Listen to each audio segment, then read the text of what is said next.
Eu sou a Luma. E eu sou a Natália. E hoje, no Dia dos Namorados, ninguém tá falando sobre o impacto cultural do divórcio.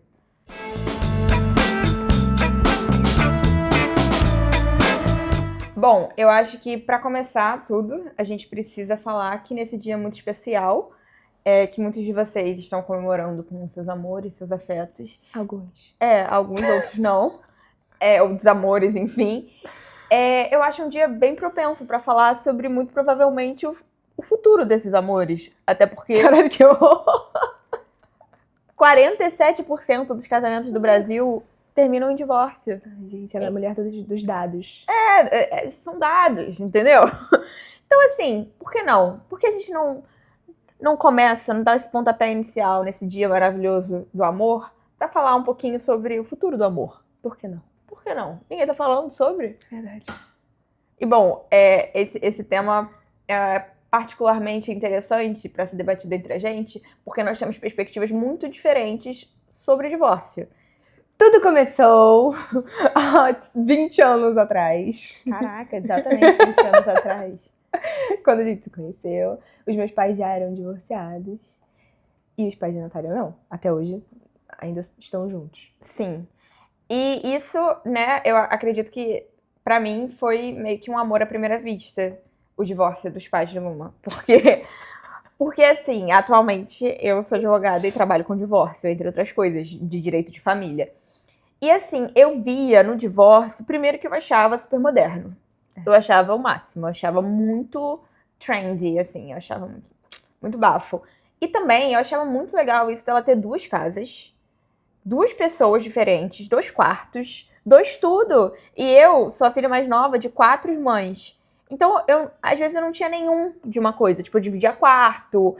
Tipo assim, zero história de uma tadinha, Uma sabe? coitada. Não é uma coitada. Mas assim, quem tem mais de um irmão e tal, quem tem irmão no geral sabe que você acaba não tendo tanta individualidade, coisas só suas, quanto um filho único. E um filho único, fruto de um casal divorciado, ele eleva esse nível de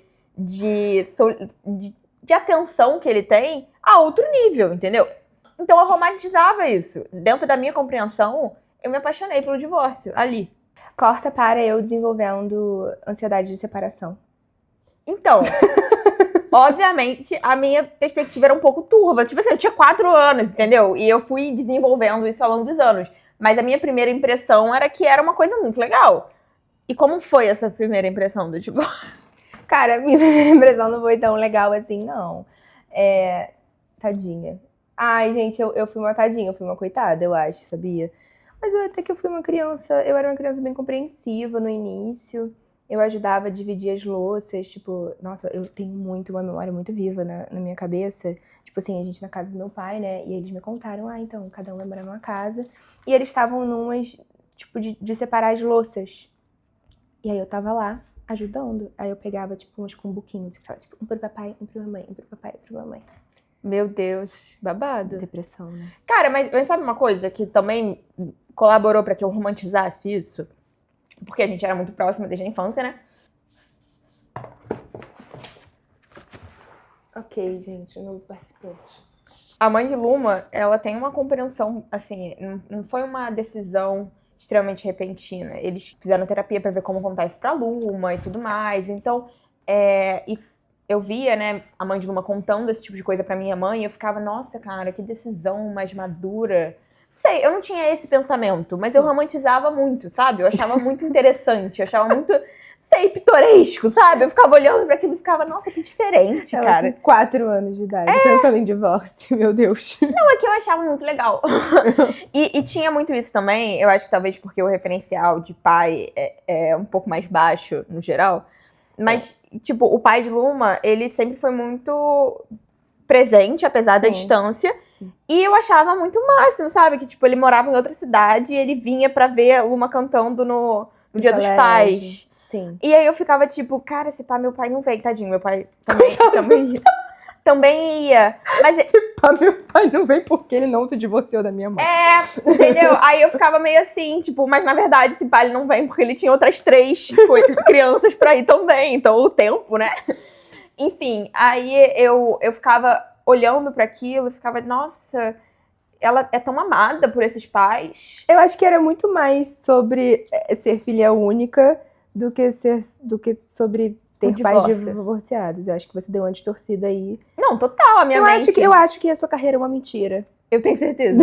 Acho que a minha é de todos os advogados.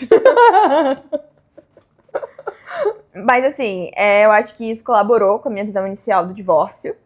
E até hoje, apesar de entender que é muito mais complexo que isso, até hoje, obviamente, talvez também pela minha escolha de carreira, eu realmente acredito que o divórcio, ele costuma ser um marco, assim, de uma pessoa que ela já tá vivendo um momento difícil dentro da própria relação, e o divórcio, quando ele realmente chega, quando acaba, quando você está divorciado, eu acho que é um marco muito libertador. Eu acho que é tipo um novo começo, sabe? Não, realmente, se você se divorcia é porque tem que ter motivo. Porque assim, o que eu penso muito, como uma pessoa que já terminou namoros, né? Nunca fui casada, mas... terminar um namoro por si só já é difícil e exaustivo o suficiente. Imagina você, tipo, passar por um divórcio. Tipo, você casou com uma pessoa, você vai se divorciar. Tipo, tem... Para além da parte afetiva, tem a parte burocrática. Nossa... Então, fora que aquela pessoa tá muito mais dentro da sua vida, obviamente, né? Nossa, gente, assim, eu acho Então, é aí que tá. Eu não falo mais isso, porque eu entendo que é muito red flag, e eu efetivamente não quero isso na minha vida. Vou parar de falar isso. Mas até pouco tempo atrás, eu falava muito que eu achava extremamente chique uma pessoa ter 30 anos e já ser divorciada. Porque, assim, quando eu tinha contato com alguém, em questões de trabalho, que a pessoa falava comigo, eu perguntava, estado civil. Aí uma pessoa, tipo assim, sei lá, 29 anos, falava pra mim, divorciada. Eu ficava assim, essa mulher tem uma história. Essa mulher tem alguma coisa aí. Essa mulher é muito vivida, porque ela não só casou jovem, como ela divorciou. Ou seja, ela tomou essa decisão e ela voltou atrás, ela tomou uma nova decisão. Isso tudo antes dos 30 anos de idade. Que história que essa mulher tem? Então eu já ficava assim, que pessoa chique, que pessoa interessante. Eu confesso que eu ficava assim, e ainda fico. Mas eu parei de falar que eu quero me divorciar antes dos 30. Que bom, amiga. É o extremo da red flag, Até né? porque você tem 24 agora, pra você se divorciar. 24 anos, pra eu me divorciar e casar, pra eu casar e me divorciar agora... Vai ser babado? Você vai ter que se casar em tempo recorde e arrumar um problema pra se divorciar também muito rápido. Eu tô fora do cronograma. Eu acho que você não tem mais chance de se divorciar antes dos 30, né? Que coisa, né? Mas se bem que, a gente sabe que tem casais que se divorciam bem rápido. Não, tem uma galera que, tipo assim, casa e instantaneamente se arrepende, né, meu filho? Então assim, mas eu também não quero ser essa galera, sabe? A pessoa que eu queria... Casar só pra se divorciar. Aí já é demais, entendeu? Aí já é demais. Mas eu acho que também teve alguns divórcios, que não necessariamente foram divórcios, às vezes até términos, que foram bem impactantes, que também trouxeram impactos culturais e impactos na nossa vida, que levou a gente a falar sobre isso. Sim, inclusive um que é muito fresco, assim, na minha memória, que realmente me marcou muito, foi o do Robert Pattinson e da Kristen Stewart. Porque a gente era muito viciado em Crepúsculo, né? E aí, cara, foi uma bafafá. Eu lembro, vazou as fotos dela, que ela traiu ele. Foi bem traumático pra mim. Eu amo mulheres em espaços dominados por homens, ela traindo ele. Eu achei muito... Não, eu achei lacre, Girl power. Mas assim, sabe? Eu gostava muito dos dois. Era tipo... Gente, ele tá muito... Ele tem coisas pra falar sobre isso. Eu acho que ele tem algo a dizer. Ele, tipo, Luma já me apresentou alguns pais. Já teve alguns divórcios. E eu também tenho ansiedade de separação. Ele tem mesmo. Ele tem mesmo. Não, realmente foi triste. Eu acho que porque, assim, você vê o filme, e aí aquelas duas pessoas no filme que tem aquele amor do filme, e aí elas estão juntas na vida real, e você tá idealizando aquele rolê do amor romântico, e aí a gente muito kids, e eles terminam, a gente fica meio... Cara, o amor é uma mentira. Cara, sério, foi horrível. Cara, sério, foi muito ruim pra mim, aquilo. Te marcou? Cara, me marcou muito. Eu lembro, assim, flashbacks. Deu, tipo, sei lá, acho que foi no Twitter. Eu tenho quase certeza que era Twitter. Tumblr. Será? Não, mas eu acho que foi no Twitter que eu vi, que, tipo assim, tinha lá um post e aí as fotos. Eu vi as fotos dela com o cara traindo o Robert. Enfim, Foi horrível, eu fiquei muito triste, real. Eu ficava tipo, cara, não, eles têm que se reconciliar. Outro casal também, na mesma vibe dos Vampires. Nina Dobrev E Damon. E que é o Ian Somerhalder. Exato. Nossa, primeiro que a gente tinha um crush monstruoso. Eu acho que até maior do que do Ainda Robert tenho, Pattinson. ainda tenho. Mas agora ele realmente, tipo assim, agora ele já é mais um senhor, né? Mas independente. Não, tô. Mas assim, isso pra mim marcou, porque eu achava os dois, e eles tinham uma química, né? Nossa, lindos. Lindos. Muito. Não, eu fiquei um tempo assim, não, eu acho que eles vão voltar. Vem aí um comeback. Eu também ficava assim. Não, eu realmente jurava que eles iam voltar. Porque, tipo, não foi nada... Eu lembro que foi, tipo, um término muito amigável. E eles, tipo, ainda tinham carinho pelo outro. Eu posso estar assim, tipo, alucinando. Mas eu acho que não, eu acho que foi muito suave. Eu lembro também de alguns outros que eu fiquei pensando sobre isso de divórcio. Teve alguns outros casais que me marcaram. Por exemplo, quando o William Bonner e a Fátima Bernardes divorciaram, que foi um bafafá. E eles também, tipo, aparentemente divorciaram bem. Sei lá, né? Ou pelo menos não foi um escarcéu dessas coisas de sub, né? Que Não, fica aquelas brigas. Divorciaram, comunicaram que divorciaram. De forma chique, foi chique. Foi chique, mas aí eu fiquei, gente, quantos anos, né? Aí depois, a diva, provando o poder do divórcio, ela foi lá e começou a pegar um novinho e tá com esse novinho até hoje. Você acredita no glow up pós-divórcio? Né? Eu amo o glow up pós-divórcio. Gente, eu vivo pelo glow up pós-divórcio. É muito... Mas fala a verdade, não é? Não, tem alguns que realmente... porque é isso, né? Se você tá divorciando é porque tem motivo, né? Então, é muito babado. Não sei se vocês já viram, mas tem uma foto da Nicole Kidman saindo do divórcio que ela teve com o Tom Cruise, eu acho. Acho que foi. Que ela tá saindo, assim que ela conseguiu o divórcio mesmo, aí tem uma foto dela, tipo, do lado de fora do tribunal lá, whatever. Ela, tipo, pulando, assim, umas fotos do paparazzi, dela pulando com uma roupinha toda, tipo, de verão. E é a coisa mais tudo, sabe? Bruna Marquezine e Neymar, eu dei graças a Deus, porque eu acho a Bruna Marquezine muito top. Concordo, Bruna Marquezine, tudo. Mas eu shippava ela com o Neymar, eu achava eles fofinhos. Eu lembro. Eu nunca gostei muito dele. Tipo assim, sei lá, eu sempre achei ele meio... Tô te entendendo. Sabe assim, uma vibe meio... Ele, né, provou a todos nós que você estava certa, né? que ele era meio... Ele realmente... Talvez um pouco mais do que... Mas... ele é babado, né? Ele realmente é uma pessoa muito especial. Um beijo pro Neymar. Mas cara, eu ficava assim, nossa, cara, que casal. Eu ficava muito assim, eu achava eles muito fofos. I'm sorry, não, né? Realmente, desculpa feminismo, mas eu achava realmente muito babado. Não, mas assim, agora de verdade, sem brincadeira, eu realmente acho que, dado, né, as circunstâncias que a gente sabe que muita gente acaba se divorciando, eu acho que a gente fala pouco sobre divórcio. É verdade. Eu acho que todo esse rolê, beleza, a gente não é pra começar uma relação pensando no fim dela.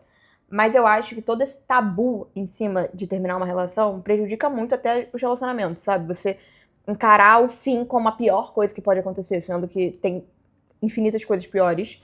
Não, e muitas vezes você acaba julgando um pouco as pessoas. Quando você vê uma pessoa que já teve vários casamentos, ou eu não tô generalizando, mas assim, é sempre um olhar que a gente tem que tomar um cuidado pra entender, porque às vezes a pessoa passa por vários casamentos, mas ela soube terminar no momento certo. E aí deu certo.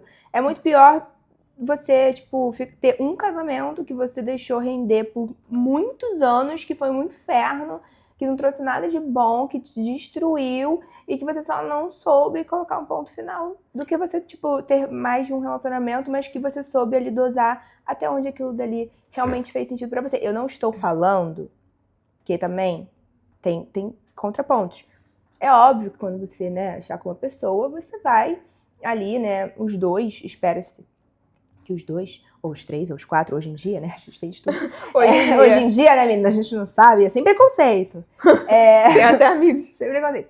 É claro que os envolvidos, espera-se, né, que tentem, né, fazer com que dê certo e tudo mais, mas chegando em um lugar que realmente não tem mais de onde tirar nada de bom, né?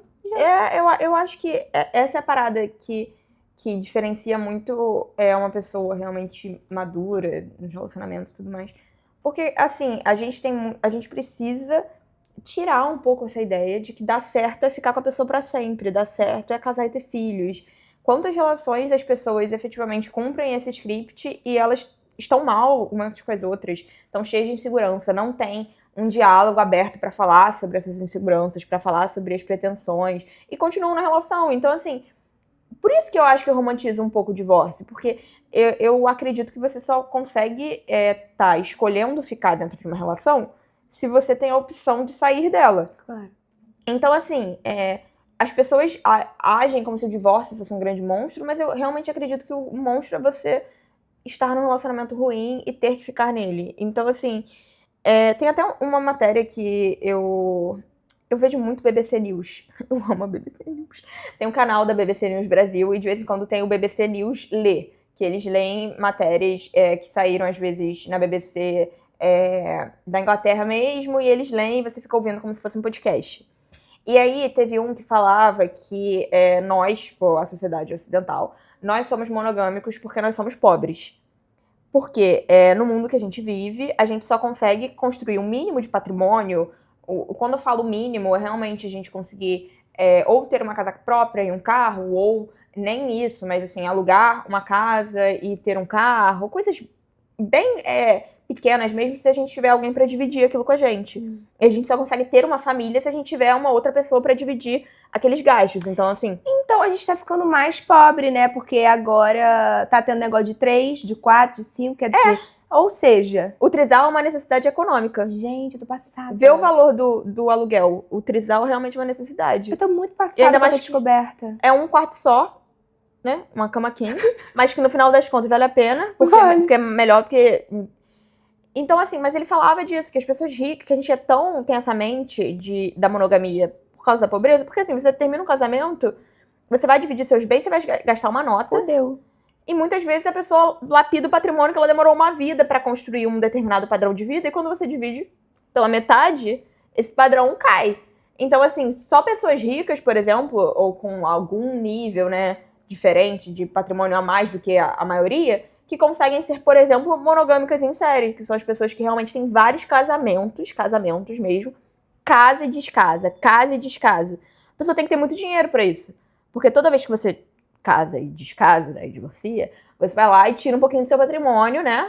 Vai variar. Gente, que loucura. Então, ele fala muito disso. E ele compara com outras sociedades em que não estão inseridas no capitalismo e que tem outras estruturas de relacionamento, que não a monogamia. Porque a monogamia está muito atrelada com a nossa escassez. E a escassez, né? Escassez em termos capitalistas Eu tô em mesmo. choque. Então, partiu o trisal por questões econômicas? Acho que sim. Não monogamia financeira? Parece. Foi o que estamos descobrindo aqui. Mas, enfim, estando você divorciado ou não, ninguém vai falar sobre isso. Eu espero. Feliz Dia dos Namorados. E dos divorciados. Exato. E curte, comenta, segue a gente no Instagram, @ninguém está falando. Que lá a gente posta coisinhas, novidades, e quando tem algum problema a gente conta também. Semana passada a gente teve um problemão. Essa menina aqui teve um problema, a gente não teve episódio. Mas a gente contou lá só. Então tem que estar lá pra saber o que tá acontecendo. Exclusivo, nosso close friend.